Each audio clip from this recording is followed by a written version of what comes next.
Okay, welcome again to this video series on the Delhi University MSc Botany Entrance Exam 2020 question paper. This is the detailed solution and explanation of question number 61 to question number 75. If you want to download this question paper, you just have to go to the website nta.ac.in. This is a government website. You just have to go to their download section, fill the year, exam type and the paper type, and you will surely be able to get this question paper. Okay, so let's start with the question number 61. Which one of the following models best explains the prey-predator interaction? So the answer is Lotka-Volterra model. On the right hand side, you can see the figure in which the prey and predator relationship are plotted with respect to population and time, and this is a linearized version of that equation. So let's read a little bit about what is Lotka-Volterra model. So Lotka-Volterra predator-prey model was initially proposed by Alfred J. Lotka and later by Vito Volterra. The Lotka-Volterra equation, that is also known as predator-prey equation, describes the dynamics of biological system in which two species interact, one as a predator and the other as a prey. The various assumptions are that the prey population finds ample food at all times. The food supply of the predator population depends entirely on the size of the prey population. The rate of change of population is proportional to its size, and during the process the environment does not change in favor of one species, and genetic adaptation is inconsequential. Predators, and the last one is predators have limitless appetite. So you just see how it is represented in the graph. See, the green one is the prey and the red one is the predator.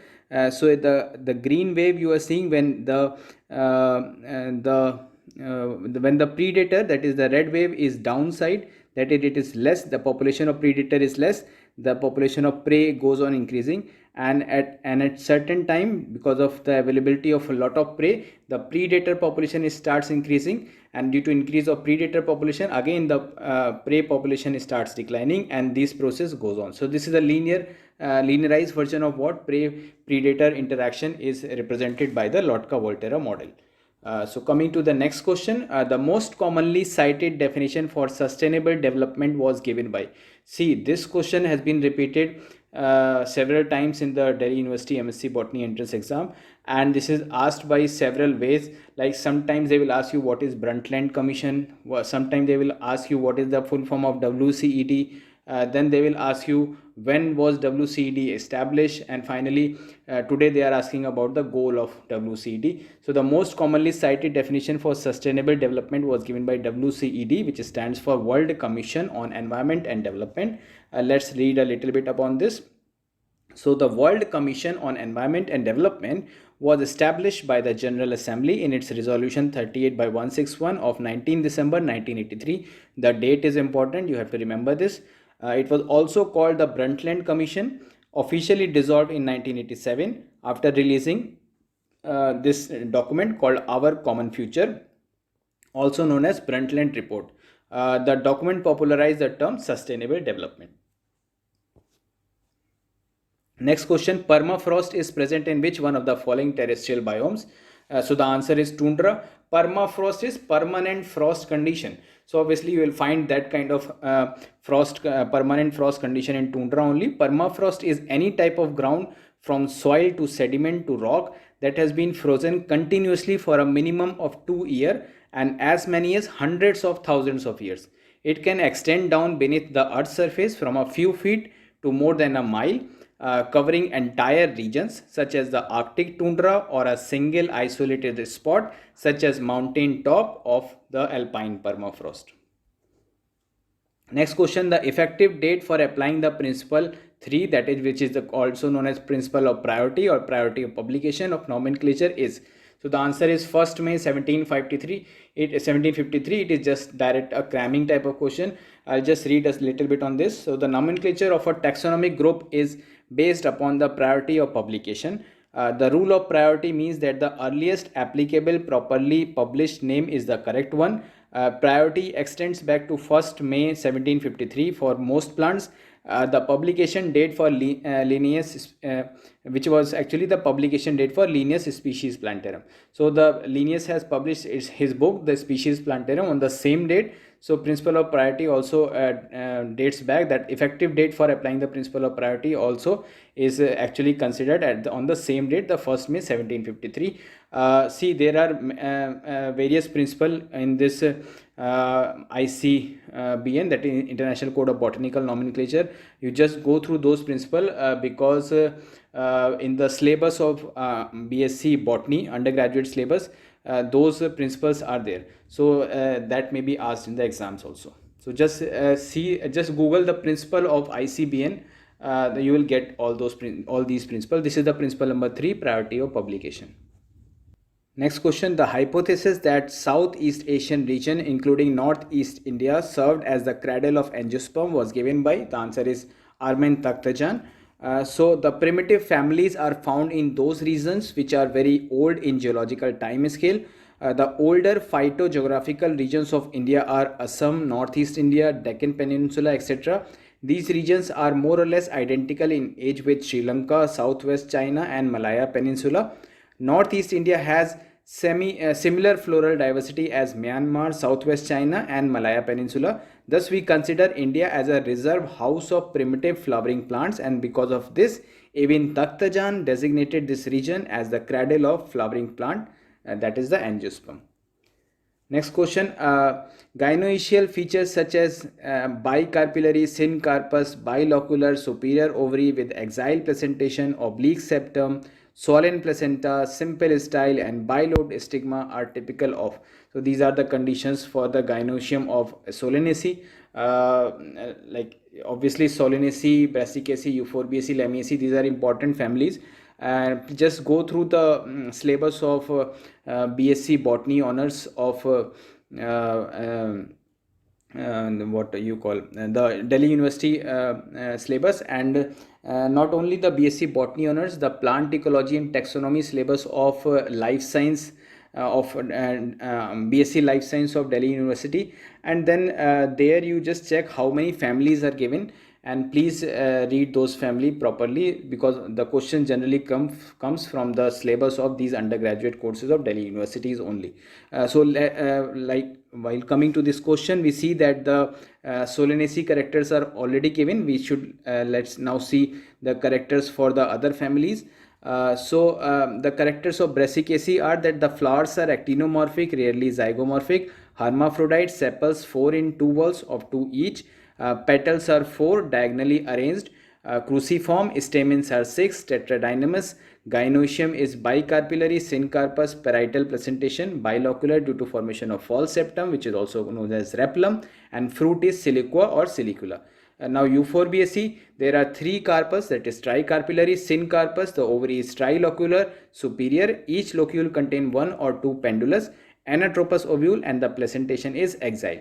Lamiaceae, the inflorescence is verticillaster, flowers is zygomorphic, hermaphrodite, hypogynous, bracteate, calyx gamosepalous, persistent, corolla bilabiate, stamens 4, epipetalous, didynamous, gynoecium 2, 4-celled by false septum, syncarpus, axile presentation, gynobasic style. Okay, this gynobasic style is very important character of Lamiaceae. Most of the time it is asked that which of these families has the gynobasic style as its characteristic feature. So Lamiaceae should be the answer. And these are all seated on a lobed disc. Fruit is schizocarpic and schizocarpic cacerculus. So you just have to carcerulus. So you just have to remember this. Next question, a diagrammatic representation of a relationship tree having branch length proportional to amount of character change is termed as. So this is the answer for the phylogram. This is the question for phylogram. Let's read a little bit about them. So dendrogram is a general name of a tree. It is a generic term applied to any type of phylogenetic tree, whether scaled or upscaled. So this is a general term for a phylogenetic tree, dendrogram. A cladogram only represents a branching pattern, that is, its branch lengths do not represent time or relative amount of character change, and its internal nodes do not represent any ancestors. Okay, phylograms are diagrammatic representation of molecular phylogeny constructed by statistical analysis of molecular data. The tree shows the divergence of species from internal nodes, and the branch length signifies the degree of evolutionary change or character change of the taxa. And then comes the phenograms. Phenograms are also statistically constructed trees which indicate only the degree of resemblance based on overall external similarities irrespective of the evolutionary history. So the question asks that a diagrammatic representation of a relationship tree having branch length proportional to amount of character change. So the answer should be phylogram. Next question, a specimen selected from the original material when no holotype is available is called. So the answer here is lactotype. This question has also been asked several times in this Delhi University MSc Botany entrance exam, and students are generally confused in remembering this typification. I'll just suggest you that please go to the video of 2014 question paper part 3, and then just see the question number 32 that I have solved there. After that question number 32, I have just given a small animation so that you can understand what are all these typifications, that is holotype, these nomenclature types. So like after seeing that animation, I'm sure you will be like, this will be like imprinted in your memory for long. So you don't have to cram all these, you just go to that 2014 question paper, just open the part 3 of that, and then just see the question number 32. And after that question number 32, I have given that small animation. Just see once, I'm sure you will be like, you will loving it for like you don't have to memorize it further, you just this will be that like kind of imprinting in your brain. So just go for that. Here I'll just read the solution for this question and the other one or two other types also. So the holotype, the specimen used or designated by the author as the nomenclature type. Isotype is any duplicate specimen of the holotype. Syntype is any one of two or more specimens cited when no holotype was designated in the original description. Lectotype, a specimen designated as the type when there was no holotype indicated at the time of publication. So the lectotype are generally selected from the syntype only. Neotype is a specimen selected as the type when all the material on which the name of the taxon was based is missing. And finally the paratype, this is a specimen cited in the protolog that is neither the holotype, isotype nor one of the syntype. These are often listed as representative specimens in the original descriptions. Again I'll say, just please go to that animation and just check it once. You will be very thorough with this nomenclature type. Okay, the suffix opsida indicates which one of the following ranks of plant kingdom. So we know that this is the taxonomic hierarchy, and we have for kingdom the Bionta, phylum division for Phyta, class has the suffix opsida, order has Ales, family has Acaea, genus has Inae, and species have none. So species generally we name according to the genus. So finally we understood that the opsida suffix is actually used for the class. So the standard acronym for Central National Herbarium is, so the Central National Herbarium is, the acronym for it is CAL, C-A-L. It is also popularly known as CNH or Calcutta Herbarium. It is one of the oldest and largest herbarium in the world. Dr. William Roxburgh, the first regular superintendent of the East India Company's garden at Shibpur, Howrah. So he established that, and it was initially the it is actually situated at Shibpur or Shibpur, which is at Howrah. And this Dr. William Roxburgh was the first regular superintendent of the East India Company, and he started this herbarium in his garden itself. Next question, a name in which the specific epithet exactly repeats the generic name is called. So the answer is tautonym. This was there in NCERT also when the cobra scientific name was given, Naza Naza. So there it was said that when the specific epithet exactly repeats the generic name, it is called as tautonym. Let's read for the others also. Just please be focused to this slide, it is important. So tautonym is a combination in which the epithet wholly repeats the first name, that is the specific epithet exactly repeats the generic name. For example, in this you can see Cantharellus. So homonym is a name that has been used for more than one taxon. For example, Sprengel in 1824 also used the convolvulus cerulus, and then convolvulus cerulus was also used by Martin and Gallotti in 1854. So for more than one taxon. So synonyms, when the same taxon is described several times, the later name are called synonym and are illegitimate. For example, Aloe Wallastoni was later named was actually given the name by Randall in 1808, but it was later named by several authors as Aloe angenesis or Aloe bigorti. But then again in 1921 and in 1912 and in 1921, I have written wrong little bit there, but the name were considered illegitimate. So synonym is actually when the same taxon is described several times, but only the first one name which was given is considered, rest other names are illegitimate. The term basionym is used in botany only for the circumstances where a previous name exists with a useful description. For example, just see, A is the I have just given in AB form, so just look to this. So A is the genus name, B is the species name, and Y is the author name.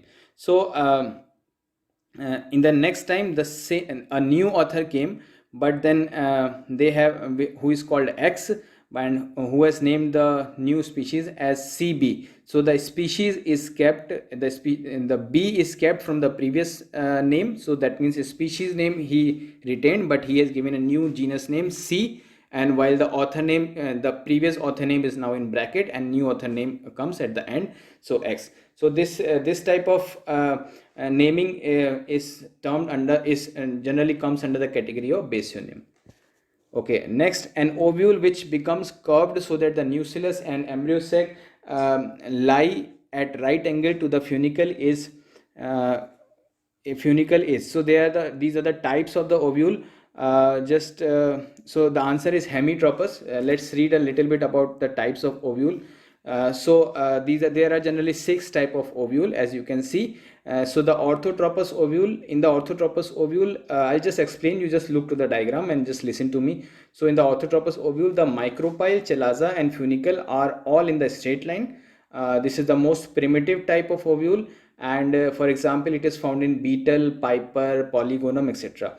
In anatropous ovule, the ovule turns at 180-degree angle, or the body of the ovule has rotated by 180 degree. This is thus it looks like an inverted ovule. Micropyle lies close to the hilum hair or at the side of the hilum.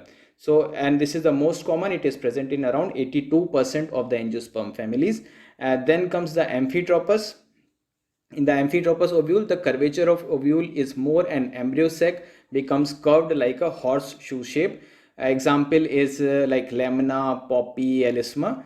Then comes the campylotropous, in which the ovule is curved more or less at right angle to the funicle. Micropylar end is bent down slightly, for example in the member of I guess Leguminosae and Cruciferae. Then comes the hemitropous or ovule turns at 90-degree angle upon the funicle, or body of ovule is at right angle to the funicle, for example ranunculus. And finally comes the cercinotropous. In this, the ovule turns at more than 360-degree angle, so funicle become coiled around the ovule, for example Opuntia cactaceae. Next, endothelium is derived from endothelium is derived from inner integument. We already know that. The specialized seed tissue, that is the endothelium, which is also known as the integumentary tapetum, is of maternal origin, and this develops from the inner epidermis of the inner integument. Next question, a bisporic embryo sac derived from the chalazal dyad is called. Okay, so these are the 4 options for the embryo sac type. The answer is allium type. Let's read a little bit about the others also. On the basis of position of functional dyad, biosporic embryo sac are of 2 types. Allium type that develops from the chalazal dyad, and endymion type develops from the micropylar dyad.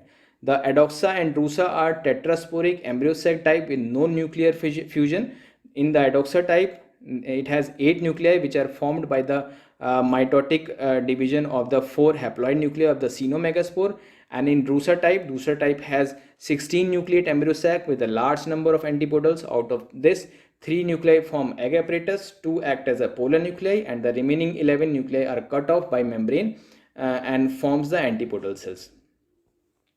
Next question, a 16 nucleate embryo sac having 3 celled egg apparatus and 11 antipodal is characterized by. So you just take this into account that they are asking about these things, what you call the types of ovule, types of embryo sac from the reproductive biology of angiosperm. So just go through them.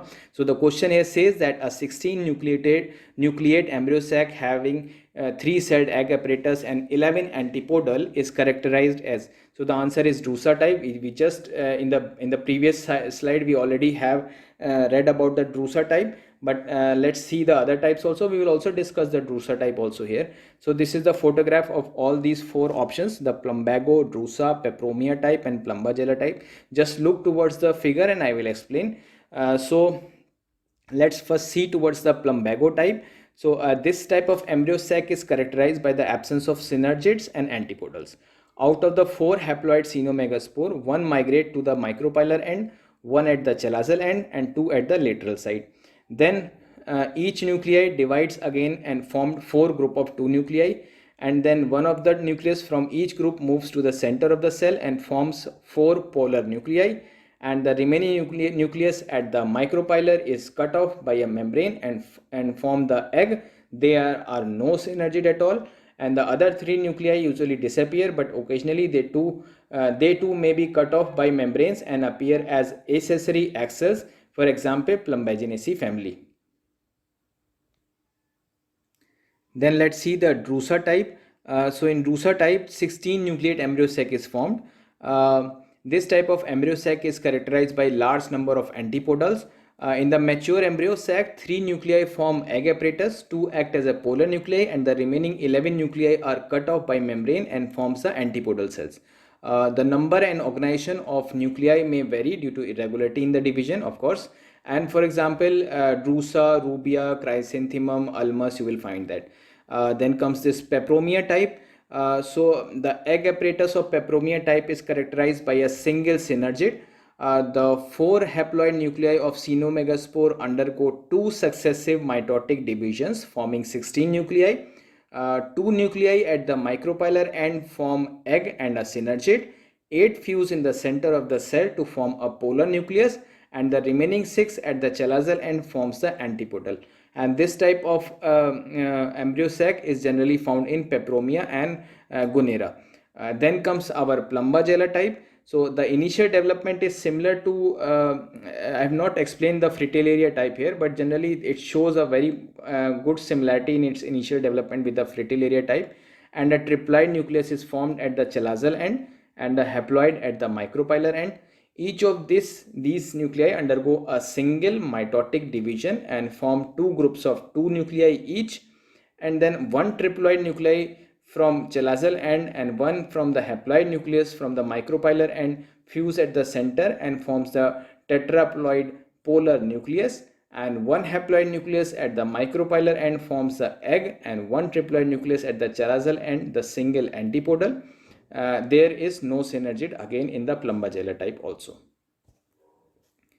So in the next question, in the next video, I will be giving you the detailed solution and explanation of the video on question number 76 to question number 90. If you find any mistake in the solution, please do comment. Please like the video, comment and subscribe to appreciate my work, and please also share this video among your fellow aspirants. And please stay tuned for more upcoming solution videos of various MSc entrance exams related to biological sciences.